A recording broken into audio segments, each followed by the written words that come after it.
ജീവാമൃതം തയ്യാറാക്കുന്ന വിധം. ജീവാമൃതം ഒരു അത്ഭുതകരമായ ജൈവവളമാണ്. ഇത് മണ്ണിന്റെ ഫലഭൂയിഷ്ഠത വർദ്ധിപ്പിക്കുകയും വിളകളുടെ വളർച്ചയെ പ്രോത്സാഹിപ്പിക്കുകയും ചെയ്യുന്നു. ഇത് വീട്ടിൽ തന്നെ എളുപ്പത്തിൽ തയ്യാറാക്കാം.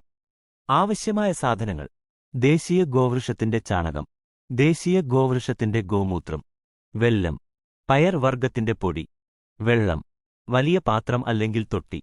തയ്യാറാക്കുന്ന വിധം: 1. കലക്കുക. ഒരു വലിയ പാത്രത്തിൽ ഗോമൂത്രം, വെല്ലം, പയർപ്പൊടി എന്നിവ നന്നായി കലക്കുക. 2. ചാണകം ചേർക്കുക. ഈ മിശ്രിതം ചാണകത്തിൽ ഒഴിച്ച് നന്നായി ഇളക്കുക. 3. ഉരുളകൾ ഉണ്ടാക്കുക. ഈ മിശ്രിതം കൊണ്ട് ചെറിയ ഉരുളകൾ ഉണ്ടാക്കി തണലിലുണക്കുക.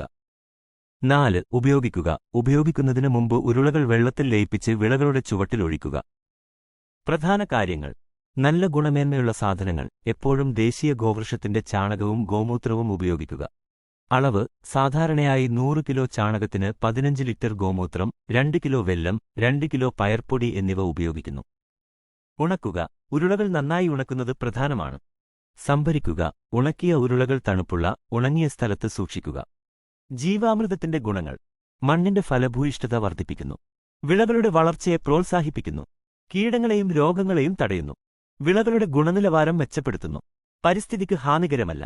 കൂടുതൽ വിവരങ്ങൾക്ക് നിങ്ങളുടെ പ്രദേശത്തെ കൃഷിവകുപ്പുമായി ബന്ധപ്പെടുക. കുറിപ്പ്: ഇത് ഒരു പൊതുവായ വിവരമാണ്. ഏതെങ്കിലും തരത്തിലുള്ള ഉപയോഗത്തിനു മുമ്പ് നിങ്ങളുടെ പ്രദേശത്തെ വിദഗ്ധരുടെ നിർദ്ദേശങ്ങൾ സ്വീകരിക്കുന്നത് നല്ലതാണ്. നിങ്ങൾക്ക് മറ്റേതെങ്കിലും ചോദ്യങ്ങൾ ഉണ്ടെങ്കിൽ ചോദിക്കുക. Would you like me to translate this into another language?